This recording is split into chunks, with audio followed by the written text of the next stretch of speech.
Bertepatan dengan Rahina Tumpak Landep Sabtu 9 April, pura dalam di Banjardinas Tieng Tali Kelot, Desa Tieng Tali, Abang terbakar. Kepala Dinas Pemadam Kebakaran Karangasem Inyoman Siki Ngurah, Minggu 10 April menerangkan kebakaran diduga dipicu pembakaran semak belukar di dekat pelataran pura. Kata Siki, kebakaran tersebut pertama kali dilihat Mangku Nyoman Merte sekitar pukul 10:45, kemudian disampaikan ke para pemuka desa.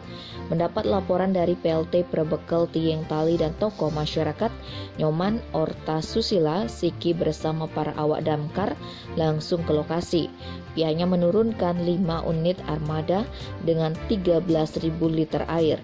Akibat kejadian tersebut, pura yang diempon 700 kakak dari 5 banjar adat setempat mengalami kerugian mencapai 1 miliar rupiah. Tim Bali Express melaporkan.